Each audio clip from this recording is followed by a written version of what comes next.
Well, hello there, my name is Vladimir, welcome to my home studio. Today we are shooting, making, viewing, or something like that. A video that's probably been long overdue because we are taking a look at my Uraltone Jr head. I know that your first question is most likely, what is it? And basically, there's a company called Uraltone, Ural, the mountains in Russia that basically, at least at some point, separated Europe and Russia. Normal history lessons. But yeah, there's a company called Uraltone here in Finland, and they specialize in kind of guitar and amp parts, tubes and stuff like that. And they have a couple of cool different amp kits on sale, and this is definitely their most popular model, the Uraltone Jr. Yes, there is an Uraltone Senior as well. And basically, you order the amp kit, you get the kind of aluminium chassis, and you get all the parts, the transformers and stuff like that, and you put it together and you got a really good sounding amp. The kit costs, I think, around 350 euros or so, and it doesn't include the head cabinet, head enclosure, however you want to call it. Mine I built myself in my apartment by ordering some pre-sawn planks from a local mill, workshop, wood shop, how do you say it? I think you get the idea. Basically, I had all these sides pre-sawn. I also built a matching 1x12 cabinet that's over there underneath the Rev Dynamis, and it's not perfect, definitely not perfect looks-wise, but the amp itself is pretty cool. Actually, let's talk about the build process quickly before we dive into the specs and kind of traditional amp demo review thing. This amp wasn't too hard to assemble, for me at least. I have kind of assembled a bunch of pedal kits in the past. I have wired many guitars in the past as well. So I'm okay at soldering, so that wasn't an issue. And even though initially when I just unboxed everything and had crazy amount of parts, it felt a little bit overwhelming, just kind of methodically going through the manual and the parts list and trying to put right things in the right place. Like the project started rolling pretty nicely, and basically assembling the amp itself, if you have any idea what you're doing, shouldn't take you more than few hours actually. Because I'm not a certified technician or electrician or anything like that, I took the amp, well, after assembling it, I took the amp to a guy who knows what he's doing. He checked it, everything was fine, and only then he powered it up for the first time. Because when you're building an amp, at some point of the kind of circuitry, we're dealing with like 400 volts of voltage, so it's lethally dangerous. And if you are not sure whether your kind of soldering and everything is good, you definitely should have someone to take a look at on the amp before you basically plug it in. But yeah, I was lucky enough for the amp to work right away, and while it was being checked, I had already started building the kind of enclosure for this. I made a small measuring mistake when designing this head cabinet. There's about like 5 centimeters extra kind of head space here for no reason. Basically, there's a lot of empty space in this section, and that was just because I kind of miscalculated something at some point and realized that only when I started kind of putting it all together. And as you can see, the corners over here aren't perfect either. You can see the seam of the vinyl on the amp and stuff like that, but it looks fine. It's fun looking. I at some point wanted to make some sort of logo over here, but I've been just too lazy to do that. And the cabinet actually ended up sounding really good. It hosts a single Celestion Vintage 30, and it's kind of semi-open back. And this thing is pretty heavy, because this is like good Finnish pine, I think, or is it Baltic birch? I think it's actually Baltic birch. So it is kind of semi-heavy, but nothing out of the ordinary or like compared to any other amp basically. Just it has kind of a nice weight to it. I bought the nicest handle I could find. This is kind of a fake leather handle that is wide and has padding on it, so it's nice to carry around if I need to. Now that we've established that I had fun building this thing, let's quickly talk about what it is basically amp-wise.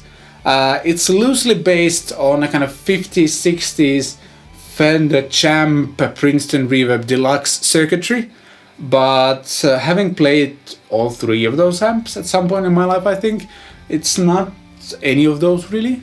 It has some pretty unique features. For example, there's two master volumes. Basically there's two power amp tube sockets on the back. I'm going to flip it over just in a few seconds or turn it around, something like that. And then there's an internal boost circuitry as well. And on the back side you'll also find a line out that you can actually use without a need for a cap to be plugged in. So it's pretty kind of far away from those amps I just mentioned, the Champs and such. But there is still something Fenderish sound-wise going on with it. But let's start by turning this amp around and I'll explain a bit more.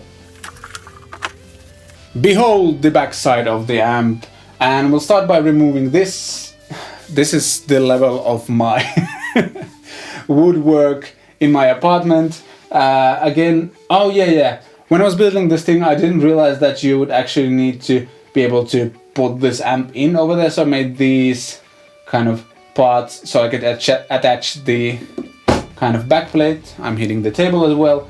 And I didn't realize that the power output transformer is actually pretty tall, so I had to saw this off, and this is basically staying here with just one screw that doesn't even hold properly. But never mind that. What you see here is basically, well, power fuse, selector for 8 or 4 ohms, speaker output, line out, and there's a volume for the line out.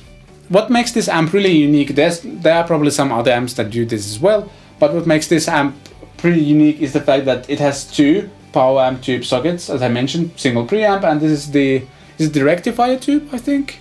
I'm pretty sure it's that in English, I think. Because it's not the phase inversion, because I think you need that only if you have an effects loop. Again, I think. Please forgive me, I'm not the most technical guy in these things. Anyway, I think it's the rectifier tube, preamp tube, and two power amp tubes. And what's cool about this amp is that there's two power amp tube sockets. As we saw, there's a master volume for each of them. And what's more interesting, or even more interesting, is the fact that you can take any power amp tubes with this kind of socket, so your 6L6s, EL34s, 6V6s, KT88s, and many others. And you can just basically swap them here without any need to bias anything, and you can just match them as you want. And that will result in different sounds obviously, but also slightly different wattages of the amp. And with the two master volumes you can mix them in as much as you want, so that's really cool.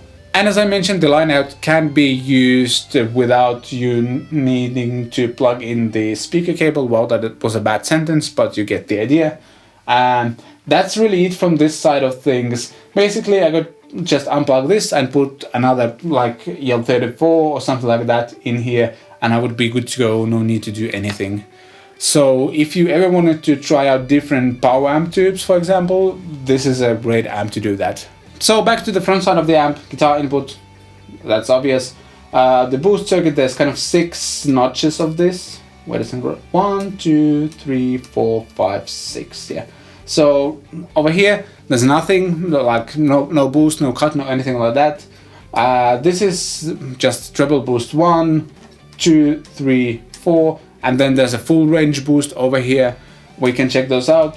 According to the manual, it's just kind of a high-end boost, the first 4 clicks basically. But I'm not 100% sure about that, because this is the 2.5 version of this amp. And I think in 2.2 version there were some differences, so I'm not 100% sure about this. We can just take a listen at it soon and you can decide whether you hear something else happening besides the treble boost basically.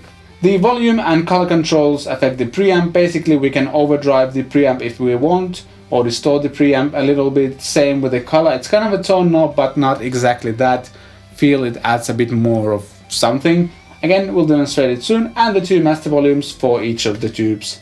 That's it, a nice LED, not LAD as I've been saying, because it's not LAD, it's LED. Thanks Marco again for correcting me. So that, and you know what, let's get a guitar and let's listen to it.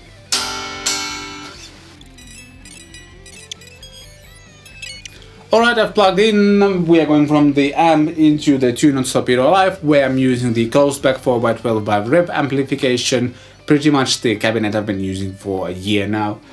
And right away you'll notice that this is a pretty dark sounding amp. I'm playing my telly, middle pickup position, so both of the pickups.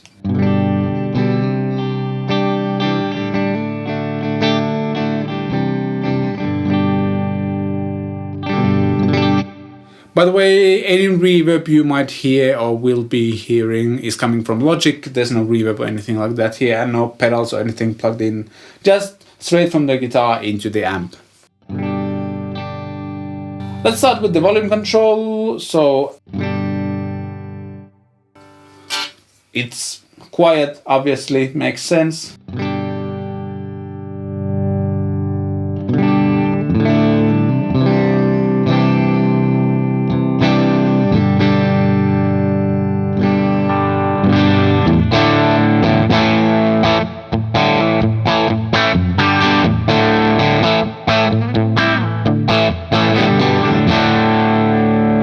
As you can hear, the amp starts to distort a little bit.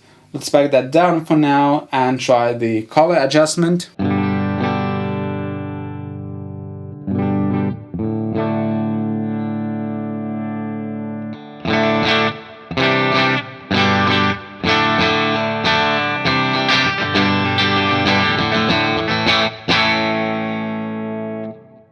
And as I mentioned, we can drive the amp quite a bit if we put these on full.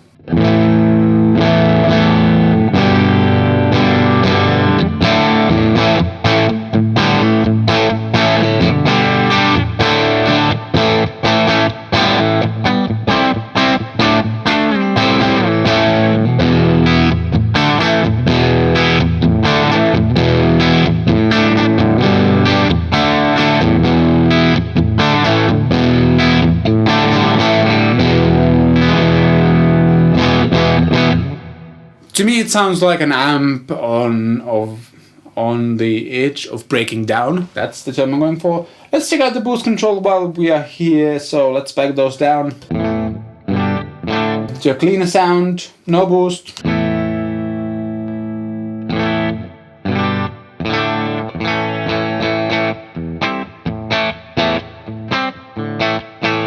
To me, it sounds like there's also a low cut happening. Again, the different versions of this amp has this working slightly differently.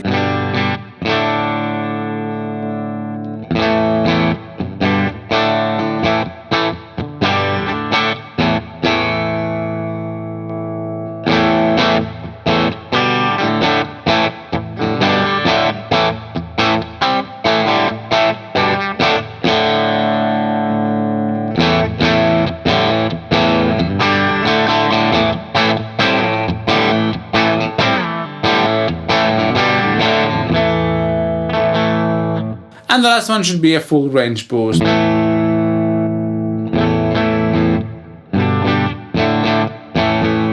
Compared to no boost. Sorry, this one.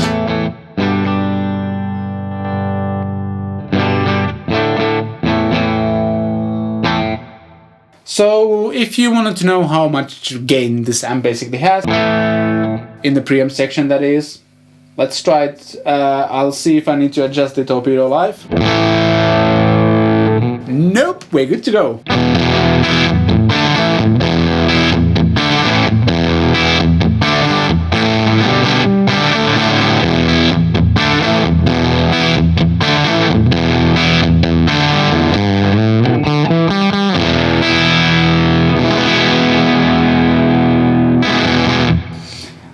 That's a fun sound, I think. Let's back down a little bit. I'll keep the color on. I like the sound, let's stick with that. Let's check out the master volumes now. And as I mentioned, you can take one of the power amp tubes out.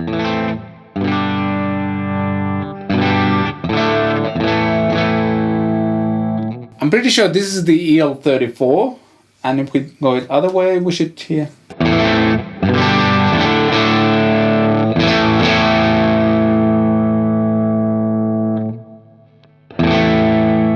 I'm going to back down the boost just so we can hear the power amp tubes more.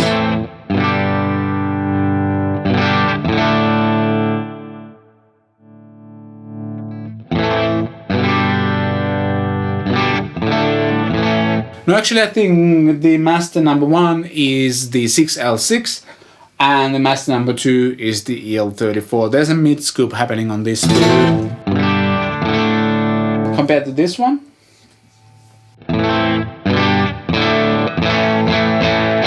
There's this kind of Marshall-ish thing on the kind of 1K area.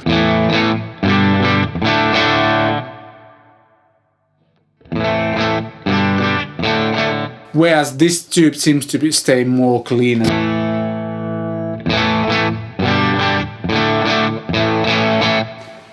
And if you wanted to try how the power amp distortion sounds, we can do this.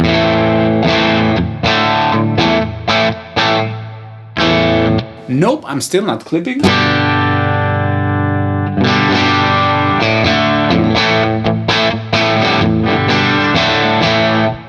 And just for the sake of it, let's maximize everything. Okay, now I am clipping. Let's...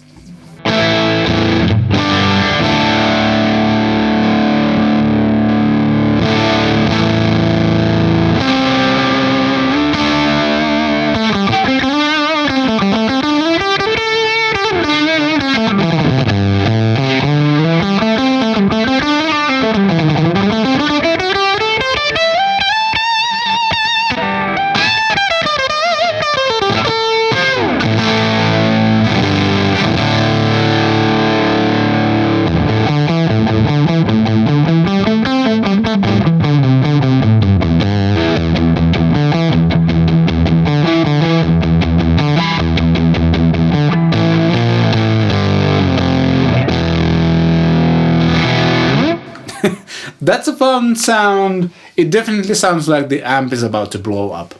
One of the main reasons this amp was my kind of main pedal testing platform for quite a while doing these YouTube videos is the fact that it has a really kind of healthy mid-range. I would say kind of a Hot Rod Deluxe style, where the clean itself isn't like super inspiring.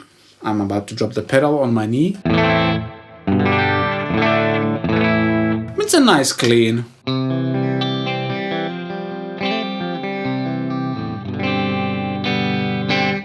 But nothing like super mega exciting amazing. But what it does is just setting up the sound. It works absolutely fantastically with, let's say, overdrives. I'm trying to put it here. So from the guitar I'm going into the Scala and Pure Square overdrive, and this is basically a copy of the pedal that rhymes with Jimmy. Really good joke. So let's just listen to it for a second or two. Clean sound.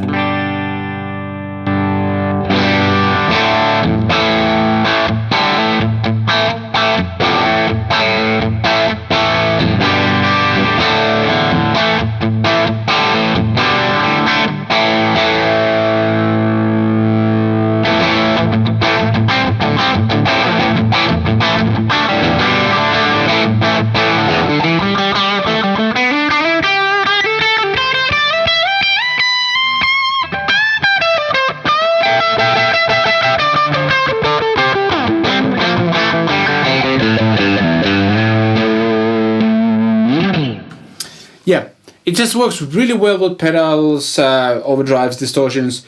If you want to hear this amp with a Rev G3 plugged in, basically pretty much the same setup, maybe a different guitar, but the Rev G3 into the front end of the amp. good talking again, need more coffee. Check out my Rev G3 pedal demo. I'll put a link below in the description. You'll hear a lot how this pedal works with this thing. It's really good as a pedal platform, basically. And yeah, no, it doesn't have an effects loop or anything like that, but having used this amp for several years, I actually even did a small tour with my ex-band using this, and we were going for this kind of ambient folk thing, just kind of using overdrive pedals and then some delay and modulation stuff, and then into the front end of the amp. It just worked really well. There's a lot of headroom available here because, as you could hear, there isn't too much happening in the preamp gain section, and with the EL34 and 6L6, this amp is around 40 watts or so headroom wise or wattage wise, and that's more than enough for pretty much any situation I was in. So it just works really well. I don't actually have any proper modulation pedals flying around right now for me to demonstrate that, but just trust me, it works fine. Again, there's a lot of videos on my channel where I use modulation into the front end of the amp. It just works. The last thing I want to demonstrate is the line out on the back of the amp. And as I mentioned, you don't need to have the speaker cable plugged into the amp. There's some sort of internal load thing going on. I've checked this several times, and yes, that's how it works. I've recorded a whole song actually having used it like that without blowing up, so it should really work. Oh well, I've tested that, the amp didn't blow up, so yeah, it works. And we'll do it in a way that I'm still using the Callan Pure Sky overdrive here, and we are going into the Torpedo Live, and I'm going to record a clip with that setup, and then I'll unplug the cabinet and the Torpedo Live and go from the line out into my recording interface, and I'll use exactly the same cabinet as on Torpedo Live in Logic in the Wall of Sound plugin, and just match all of those settings. So the only difference between all of this will be the line out versus using it into Torpedo Live. So yeah, let's go.